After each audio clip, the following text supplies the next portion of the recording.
Hello everyone. So yes, today we will see the video on the topic of types of operating system.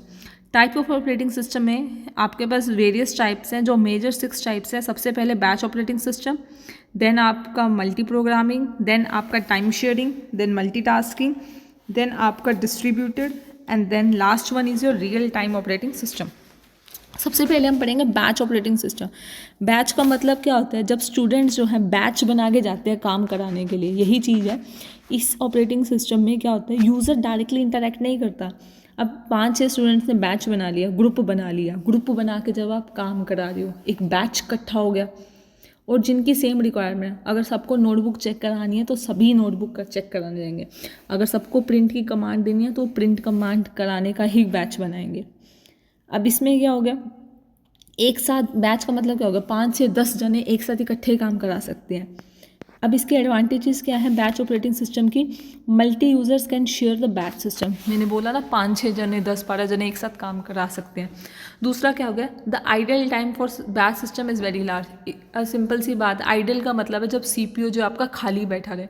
अब इतने सारे जने हैं, 10-12 जने आ गए, प्रिंट की कमांड चाहिए, तो इकट्ठे आ गए, तो आपका सीपीयू कभी भी खाली नहीं बैठेगा.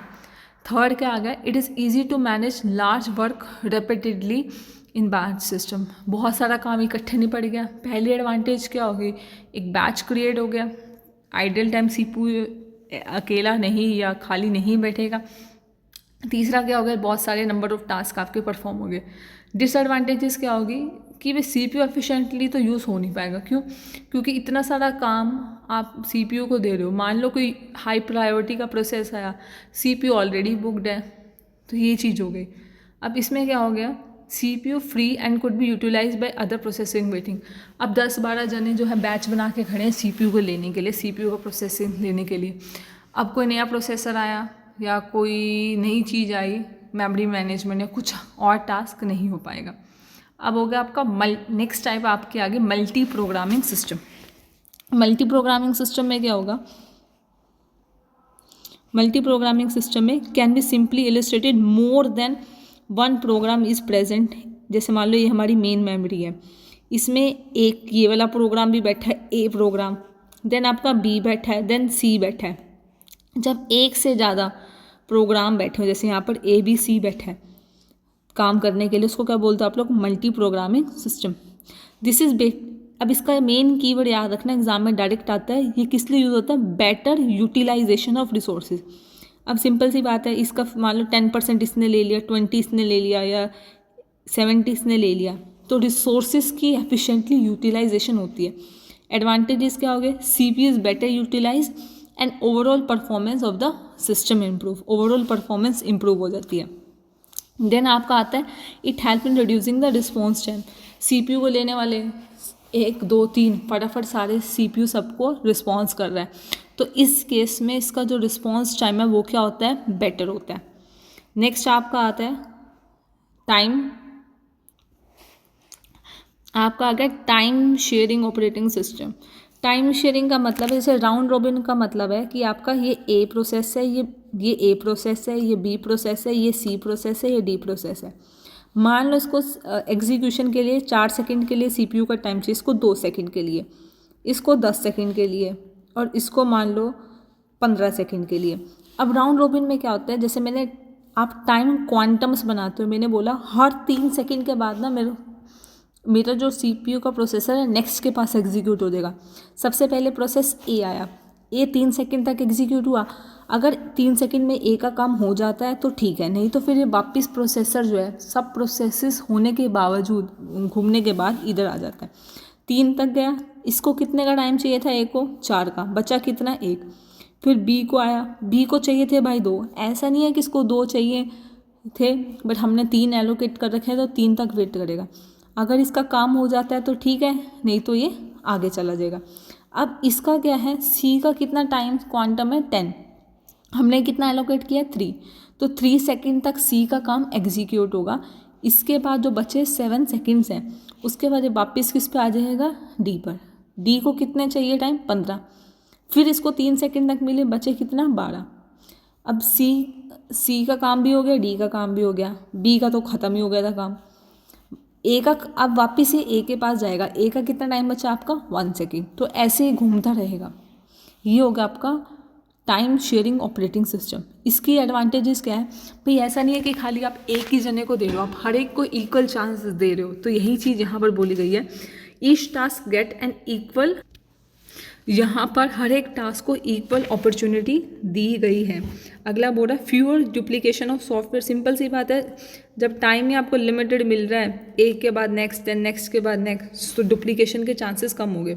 CPU idle time can be reduce. CPU idle बैठ ही नहीं रहा, अकेला खाली बैठ ही नहीं रहा। क्यों हर 3 सेकेंड का टाइम दे रखा है, 3 सेकेंड बाद ए पे, फिर बी पे, देन सी पे।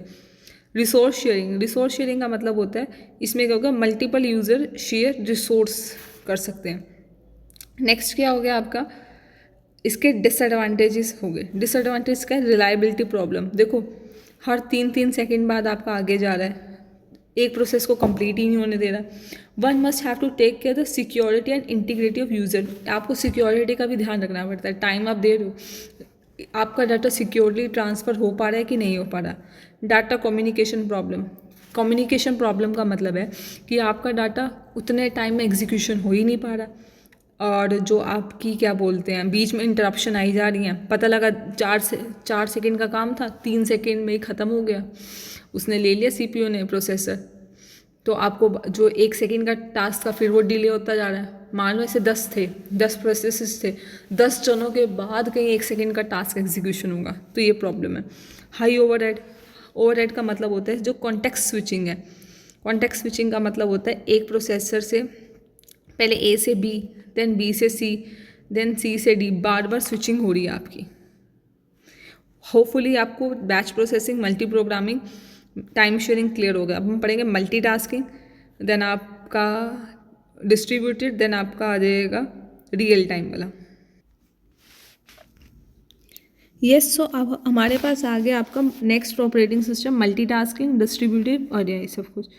सबसे पहले मैं 1 बाय 1 करके इनको आपको एक्सप्लेन करूँगी। मल्टीटास्किंग में है क्या, मल्टीटास्किंग नाम से पता लग रहा है कि आप एक से ज़्यादा जो टास्क है साइमल्टेनियसली परफॉर्म कर रहे हैं। जैसे मान लो कई बार क्या होता है, आप कंप्यूटर वर्ड के ऊपर, MS वर्ड के ऊपर काम कर रहे हो, साइड बाय साइड बैकएंड पे आपके गाने चल रहे हैं, तो ये चीज़ है मल्टी प्रोसेसिंग सिस्टम है, इन विच more than one CPU used for the execution of resources. It increase the throughput. Throughput का मतलब होता है कितने number of processes per unit time में आपके एग्जीक्यूट हो रहे हैं, ठीक है।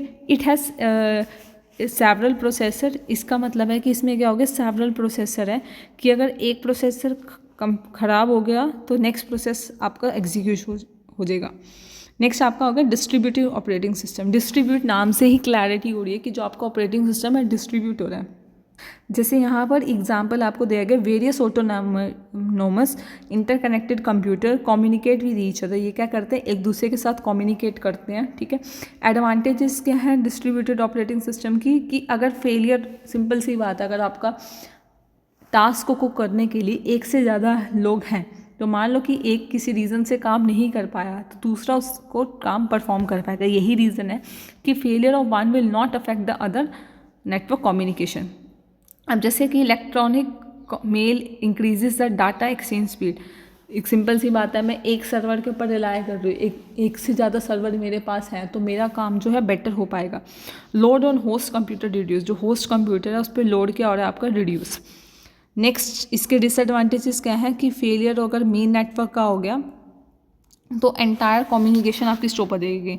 अगर मान लो 1 2 3 4 ये मेन था, इसने अपना काम 20% इसको डिस्ट्रीब्यूट करा था, 30% इसको, देन 40% इसको। अगर मान लो किसी रीज़न से ये फेल हो गया ना, तो पूरा का पूरा नेटवर्क क्या हो जाएगा आपका, फेल। नेक्स्ट आपका आ गया real time operating system. Very very important, expected आपको इसकी रियल एप्लीकेशन समझनी है। इस ऑपरेटिंग सिस्टम में क्या होगा कि जो है द टाइम इंटरवल, सिंपल सी बात है, इसमें रिस्पॉन्स टाइम फटाफट चाहिए। मान लो एक जो फ्लाइट है आपकी, पायलट है, फ्लाइट चला रहा है, ठीक है। अब उसको क्या चाहिए, आपको पता है सैटेलाइट सिग्नल होता है। मान लो किसी रीज़न से उसको सैटेलाइट सिग्नल नहीं मिले तो क्या होगा, उसको किस डायरेक्शन में जाना है, उसे टेक ऑफ लेना है या उसे लैंड करनी है फ्लाइट या कुछ करना है, उसे समझ नहीं आएगा। तो यही चीज़ है रियल टाइम ऑपरेटिंग सिस्टम की एप्लीकेशन में। रियल टाइम ऑपरेटिंग सिस्टम्स यहाँ पे रिस्पॉन्स टाइम जो है वेरी स्मॉल है, डिले नहीं कर सकते। इसमें भी टाइप होती है आपकी हार्ड और सॉफ्ट। हार्ड में क्या हो गया कि जहाँ पर टाइम कंस्ट्रेंट जो है शॉर्टेस्ट नेग्लिजिबल हम मान के चलते हैं। और सॉफ्ट में क्या, जैसे मान लो अब किसी से आप बात कर रहे हैं, कई बार सिग्नल नहीं लग रहा, तो इसमें अगर आपका 1 सेकंड का डिले हो रहा है, या आपको मोबाइल इंटरनेट चलाते चलाते आपका कम्युनिकेशन ब्रेक हो रहा है, इतना ज़्यादा इम्पैक्ट नहीं पड़ रहा। तो ये थे सारे आपके ऑपरेटिंग सिस्टम के types. Thank you so much.